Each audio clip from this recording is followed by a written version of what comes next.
Friends,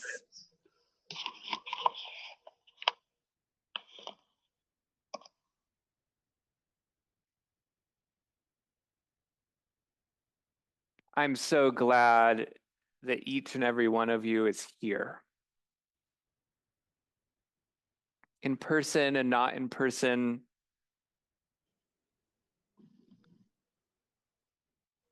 I'm so glad that each of you, in your own way, has felt called to be here.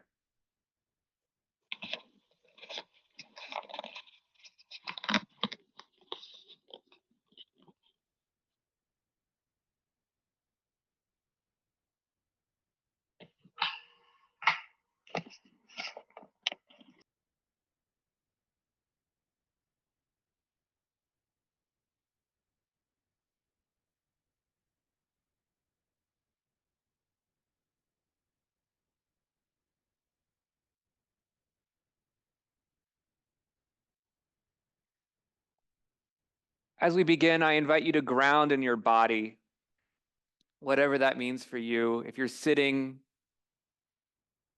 you might feel your butt in the chair. You might put your hands in a spot where you feel the Spirit. For me, it's here and here often. And take a deep breath.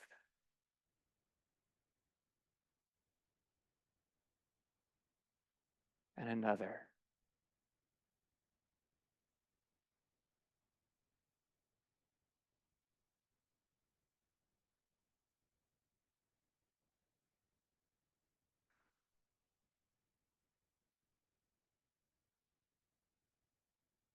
I invite you to arrive here and now for today and for this week, for however long you're with us.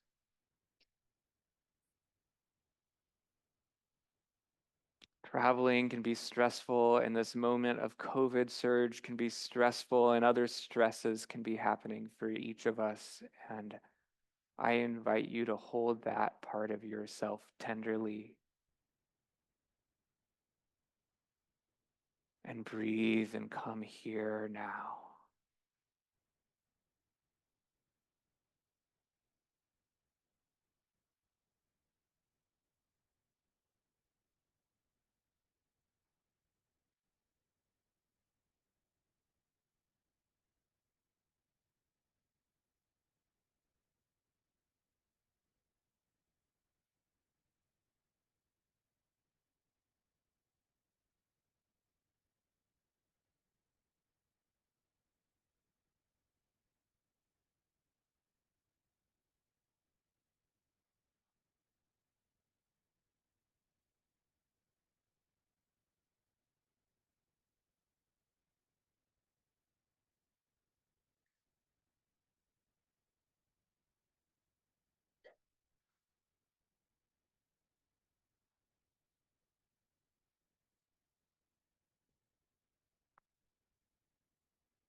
My name is Genna Ulrich, and I use they, them pronouns, and am a member of Portland Friends Meeting. And I am so grateful and kind of surprised to get to share with you some of what I've learned and am still learning.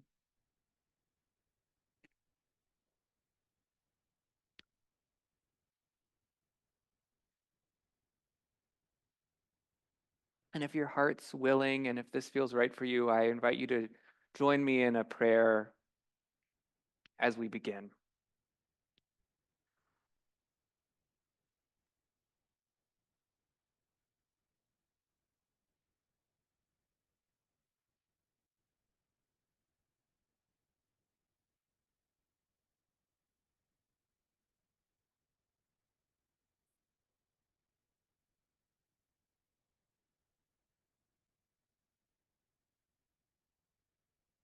God,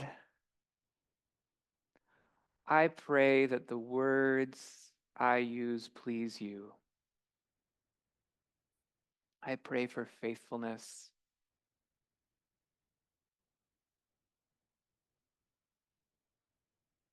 I pray for your water to pour out among us.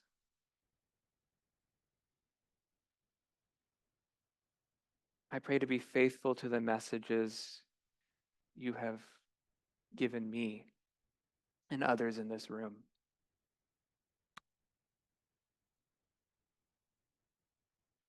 I pray for this morning and this whole week to be a nurturing and a deepening experience. And I pray to be able to hold each and every person here with your loving gaze as best I can, and that we extend that to each other.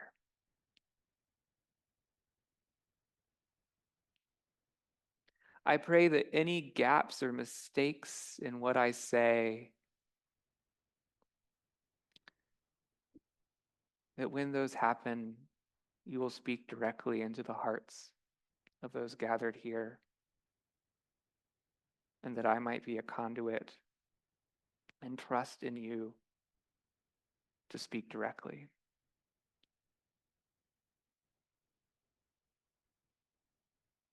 Amen.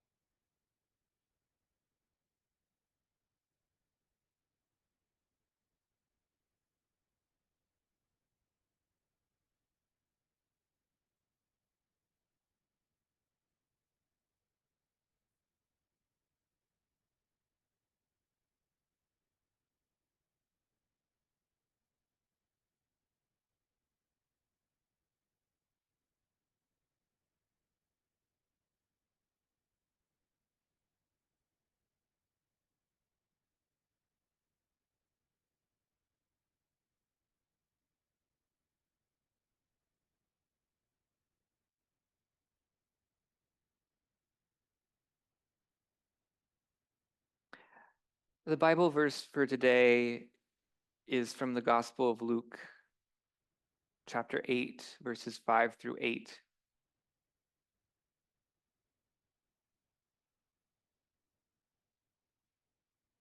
It's about being fertile soil. In this theme this week, let us faithfully tend the seed. One of the things that I have felt most strongly is to faithfully tend the seed, we have to be fertile soil.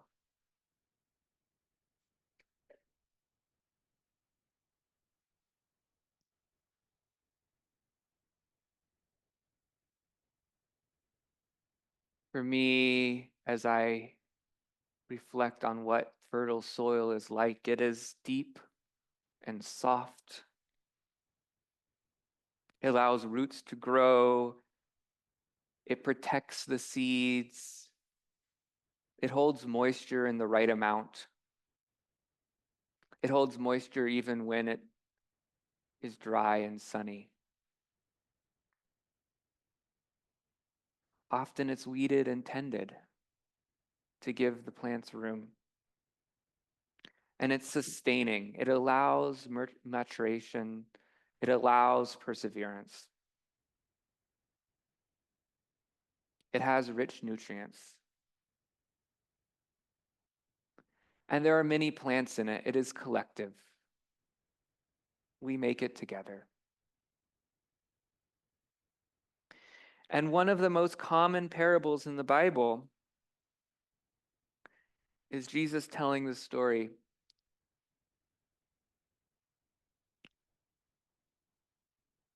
a sower went out to sow his seed. This is from the New International Version. And as he sowed, some fell on a path and was trampled on. And the birds of the air ate it up. So the seed fell on the path and it was walked on, and then the birds came and it was gone. Now, verse 6. Some fell on rock, and as it grew up, it withered for lack of moisture. Some fell among thorns, and the thorns grew with it and choked it.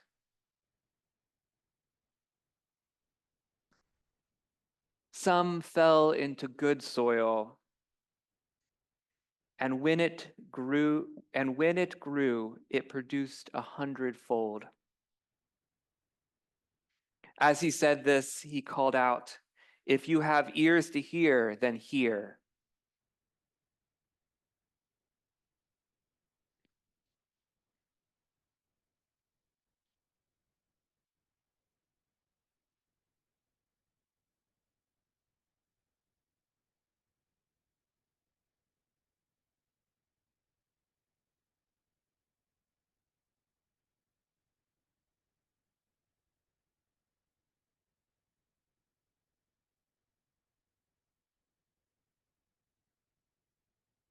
Each of those little parts, the birds, the rocks, Jesus uses those to explain some of the ways in which we can let things get in the way of God's message. We can let something get in the way of love. And I've always, and early on, praying with this passage, connected most with the thorns. These things that grow up with the seeds and choke it out. And in the Bible, Jesus then goes on in each of the synoptic gospels, those three gospels that are most alike. He goes on to explain this passage, and he often doesn't explain parables, but he goes on to explain it.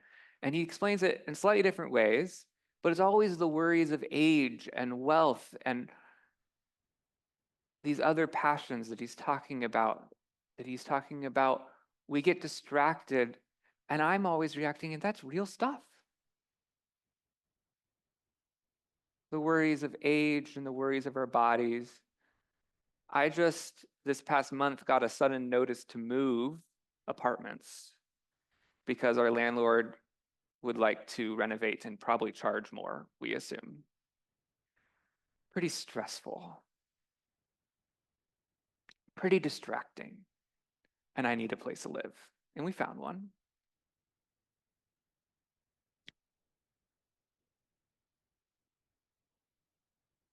I want to share about a thorn story that really stood out to me from this year. And it's a small one, but I feel like often in my life, it's the small ones where I get to practice for the big ones.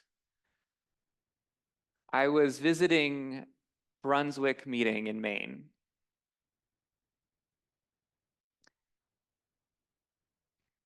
And I didn't know anyone there except for the couple folks I was visiting with. And I experienced this sense of call to get down on my knees with my hands planted on the floor in the middle of the circle. I experienced that that was the faithful thing I needed to do.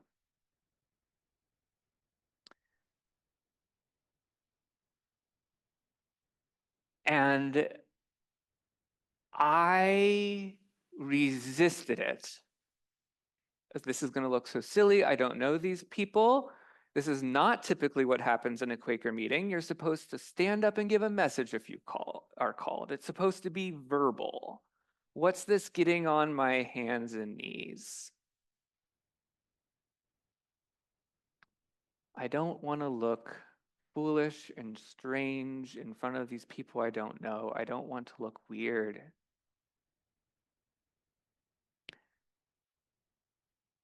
And so even though it felt like the faithful thing to do was to get right down on my hands and knees, I did it bit by bit. I scooted off the chair a little bit and I was like, is this enough, God? And God said no. And then I folded myself over with my butt still in the chair. Is this enough, God? No. And finally, I got down on my hands and knees, and that was right. And here's the thing, I still had been called to get down directly, and yet it still mattered that I got there.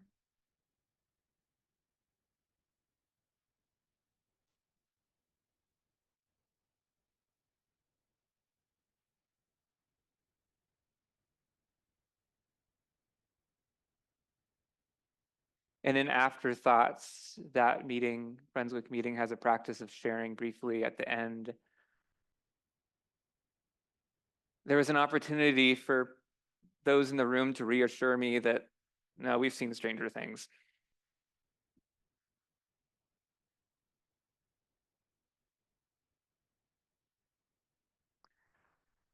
But what I have found in my life is that the force of wanting to appear a certain way and have a certain status and make sure people like me is a really strong force in the way of my faithfulness and my ability to carry God's message and my ability to love and be radically generous and really be present to other people rather than to my own fears. And that's the thorns.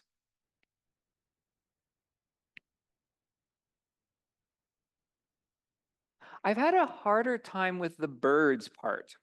These birds that swoop in and get the seeds off the path. Because in the different versions, Jesus names that as Satan, the devil. And what I've experienced in worship is a loving, guiding presence that knows me and holds me and forgives me and seeks justice for us. And I have struggled with a sense of this part that would sneak in and eat up the seeds from outside. I started to realize, though, this year that for me, at least when I read the Bible, often when the Bible is talking about possession, it's talking about illnesses that we now understand medically. And I was reflecting that in the about I don't know, a couple years ago, I started taking an SSRI for depression and anxiety. And how so much of what I have experienced in worship has helped me heal and be more grounded, but it's not the only thing that has made a difference for me. There is a way in which something in my body, in my brain, was swooping in and telling a different story and out of my control. And I wasn't going to get there simply by weeding the thorn bushes. I needed help.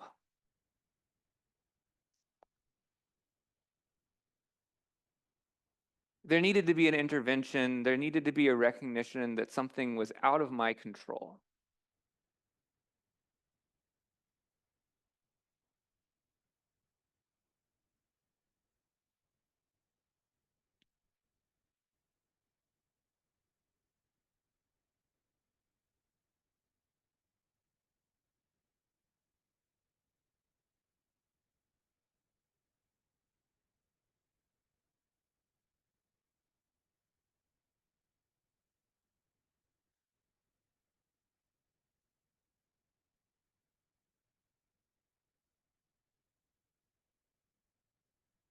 During this week, these next 4 days of Bible half hours, I have felt called to share somewhat of what I learned and have found in the Bible of how. Because this particular verse, it feels to me like it's a little bit of like what to do. Okay, so have the fertile soil. And then we go, so how do I free myself from the thorns? And the different passages that I have felt called have been about feeling that loving embrace of the divine that can let us feel so held that we can open ourselves up to the light and be searched no matter what the light shows us. And recognize the forgiveness that is just fundamental to reality. And that to know and feel that allows us to encounter ourselves entirely differently and encounter other people with a type of love that is God's love as best we can. And so some of the where I feel called to go will be about that kind of love and what it does for us. And I have also heard a sense that becoming dependent on that love and becoming dependent on God and reliant and radically following is a piece with that. That too is how we become fertile soil. To give our attention to the seed fully. And for me, in my experience, it is when we feel God's love and come to love and forgive ourselves that we become open to whatever God gives us and we can become radically dependent on it and on love. I was really struck this past year when I listened to a video by Henry Nouwen.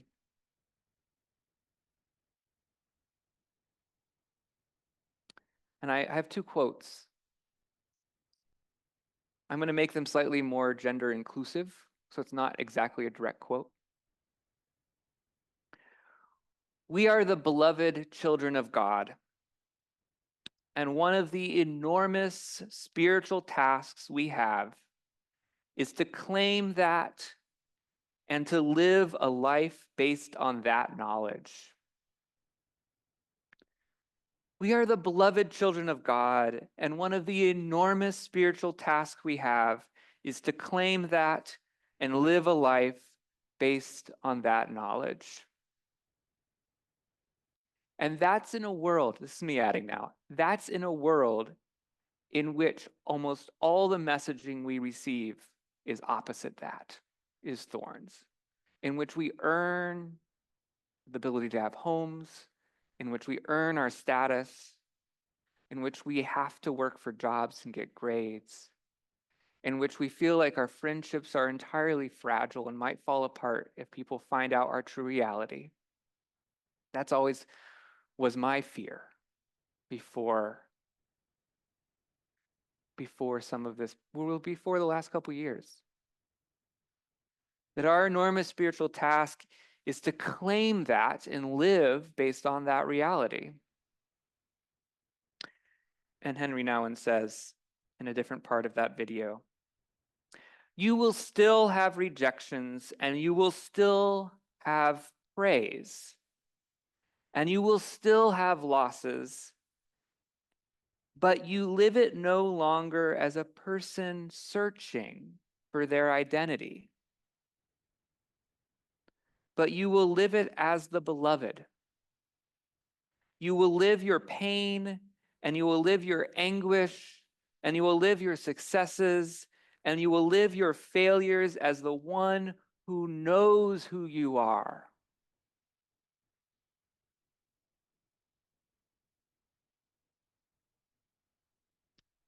I believe that when we know who we are, we know that we are connected to something greater, and we are moving out of a place of being estranged to that reality. And when we know who we are, we find a great peace in aligning with that reality. And when we know who we are,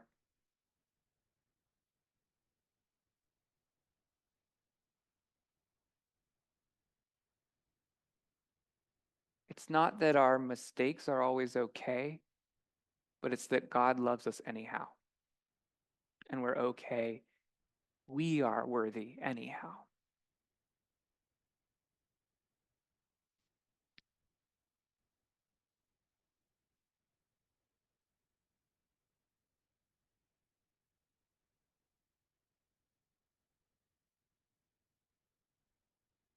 So as you go, as we transition, we'll transition into open worship before the transition for the next program. And I invite you to consider what makes your soil ready for God's message. What does fertile soil look like for you? What are your thorns right now? What are the birds?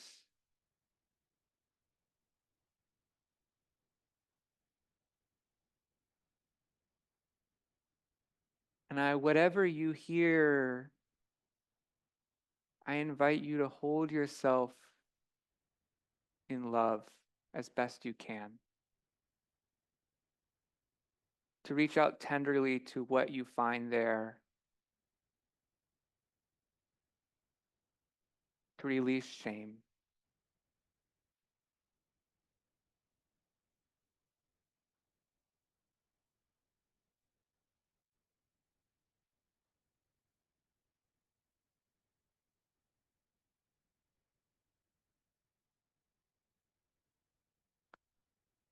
I'm going to include by reading that passage one more time. A sower went out to sow his seed, and as he sowed, some fell on a path and was trampled on, and the birds of the air ate it up. Some fell on rock, and as it grew up, it withered for lack of moisture. Some fell among thorns, and the thorns grew with it and choked it. Some fell into good soil, and when it grew, it produced 100-fold. As he said this, he called out, "If you have ears to hear, then hear."